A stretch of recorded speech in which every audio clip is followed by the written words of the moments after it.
مشاهدينا الكرام، لا تنسوا الاعجاب بالفيديو والاشتراك في القناة للتوصل بأحدث الأخبار الوطنية والدولية. ونيابة عن الوفد المغربي بكل وباسم السيد السفير، جميع الوفود ورؤساء الوفود وممثلي الدول عن مشاعرهم التي عبروا عنها تجاه الوفد المغربي، وأريد كذلك أن أشكرهم عن تدخلاتهم وليتأكدوا بأن ملاحظاتهم سنأخذها بعين الاعتبار وسنعمل بشكل جيد لتحويلها إلى واقع داخل بلدنا. فإعطاء إشارات في مجال حقوق الإنسان بالنسبة للمغرب نعتبره مصدر إثراء وتحسين لعمل قضية حقوق الإنسان في بلادنا، لأننا نعتبر ليس فقط ذلك، نعتبر أن حقوق الإنسان من حق الشعب المغربي ومن حق احترام كرامته من خلال إعمال مبادئ حقوق الإنسان. أريد فقط أن أعود إلى قضية الإعدام. منذ 30 سنة لم يتم تنفيذ أي حكم من أحكام عقوبة الإعدام. منذ 30 سنة لم يعدم شخص، ونحن دائما فيما يخص عقوبة الإعدام نقدم أشخاصا إلى طلب العفو ويقضي عقوبة ثم نصدر حكما بتحويل هذه العقوبة إلى أحكام إلى سجن سنوات أو أحكام قضائية تقضي خلاف عقوبة الإعدام.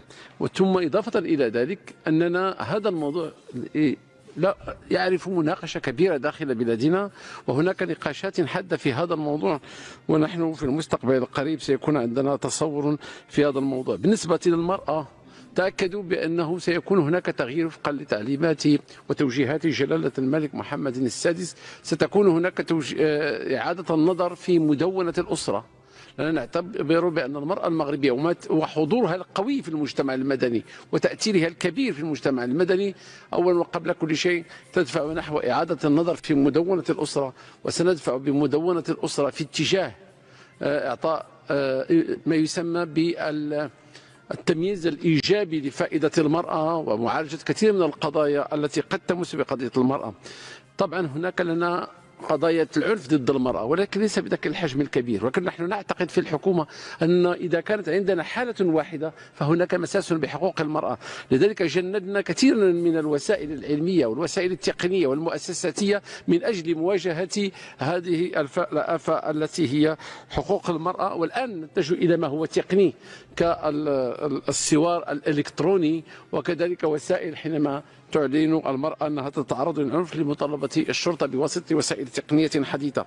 كل هذه المواضيع تناقش. إن قضية حقوق الإنسان في بلدنا موضوعة جوهرية، وأنا كوزير العدل ومكلف بملف قضية حقوق الإنسان مدرك تماما بأن مستقبل المغرب هو مستقبل حقوق الإنسان، وأن الطريق الأفضل هو حقوق الإنسان، وأن الشعب المغربي يستحق بكل كرامة أن يعيش في ظل نظام سياسي يحترم حقوق الإنسان، وهذا التزام أعلناه ونعلنه واعتبرنا الخيار الديمقراطي في دستورنا على أنه مسألة تعاون. المسألة الأخيرة التي أريد أن أتدخل فيها هي قضيتنا الوطنية. في الحقيقة أنا أتأسف كثيرا لأنه منذ 1975، وهذا ما ينكرونه علينا، منذ 1975 حينما حصلنا على استقلال قليمنا أصرفنا أكثر من 200 مليار دولار على الاستثمارات التي تمت في هذه المناطق، وأصبحت من المناطق الاستثمارية الكبرى في المغرب. وذلك ليس صدقة منا، بأنه من خلال مسؤوليتنا تجاه شعبنا ومسؤوليتنا تجاه، ولكن أتأسف أن يكون جزء من شعبنا وأشخاص من جنوب الصحراء ما زالوا على شكل رهائن في دولة أخرى ويستغلون لخلق أزمة سياسية وأزمة دولية تمس بالسلم والأمن الدوليين. أنا أتأسف كثيرا ذلك، ثم يتم توظيفها في قضية حقوق الإنسان. من يريد أن يرفع شعار حقوق الإنسان يجب أن يطبق أولا مبادئ حقوق الإنسان على شعبه حينما يتظاهر، واحترام شروط المحاكمة العادلة، واحترام أكبر إمكانيات المالية في النفط، وشعبه جائع يقف مصطفا في المحلات وفي الشوارع من أجل لتر من الزيت. أنا أتأسف، ولا يعطينا أحدا دروس، ومن له بيت من زجاج لا يرشق الناس بالحجرة. شكرا لكم سيد الرئيس. شكرا لكم على كرم المشاهدة، وإلى أخبار مقبلة.